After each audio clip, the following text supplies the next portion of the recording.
नमस्कार मित्रों, આજના આ વિડીયોમાં આપણે જાણીશું મોબાઈલમાં ઓટોમેટિક એપ્લિકેશન ઇન્સ્ટોલ થઈ જાય છે અથવા ઓટોમેટિક એપ્લિકેશન અપડેટ થઈ જાય છે તો આ વિડીયોમાં આપણે જાણીશું એને બંધ કઈ રીતના કરવા। તો ચાલો આપણે વિડીયો પર આગળ વધીએ। સૌપ્રથમ તમારા મોબાઈલમાં પ્લે સ્ટોર એપને ઓપન કરી દેવાની છે। તો મિત્રો આપણે અહીંયા પ્લે સ્ટોર એપને ઓપન કરી દઈએ છીએ। પ્લે સ્ટોર એપને ઓપન કર્યા પછી જોઈ શકો છો મિત્રો આગળ આ રીતના પેજ આવશે।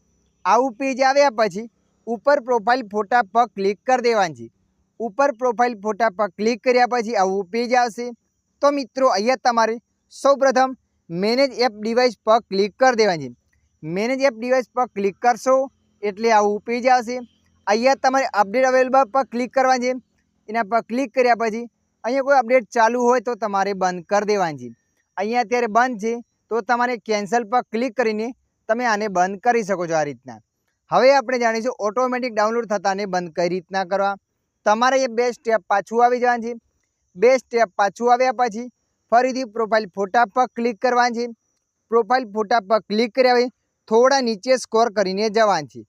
થોડા નીચે સ્કોર કરીને જશો ત્યાં નીચે લખાઈને સેટિંગ્સ, તો તમારે અહીંયા સેટિંગ્સ પર ક્લિક કરી દેવાનું છે।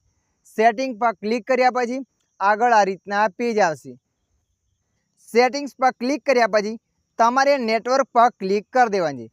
નેટવર્ક પર ક્લિક કરશો એટલે મિત્રો જોઈ શકો છો આગળ આ રીતના પેજ આવશે। સૌપ્રથમ તમારે અહીંયા એપ ડાઉનલોડ પર ક્લિક કરી દેવાની છે। એપ ડાઉનલોડ પર ક્લિક કરશો એટલે મિત્રો જોઈ શકો છો અહીંયા ત્રણ ઓપ્શન બતાવશે। ઓવર એટલે કે તમારા મોબાઈલને ઓટોમેટિક ડાઉનલોડ થતા હશે। ત્યારબાદ નીચે લખેલ છે ઓવર વાઈફાઈ ઓનલી। જુઓ મિત્રો, જ્યારે પણ તમે તમારા મોબાઈલમાં વાઈફાઈ ચાલુ કરશો ત્યારે ઓટોમેટિક એપ્લિકેશન ડાઉનલોડ થવા માંડશે।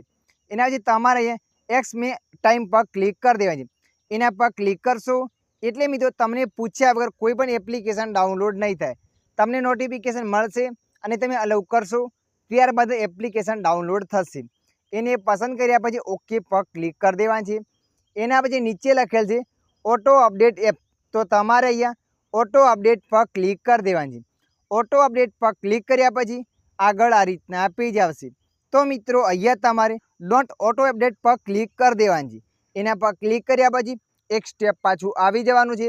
આટલું કર્યા પછી તમારા મોબાઈલને કોઈ પણ એપ્લિકેશન ઓટોમેટિક ડાઉનલોડ નહીં થાય કે ઓટોમેટિક અપડેટ પણ નહીં થાય, એટલે કે તમારું નેટ આખો દિવસ ચાલશે।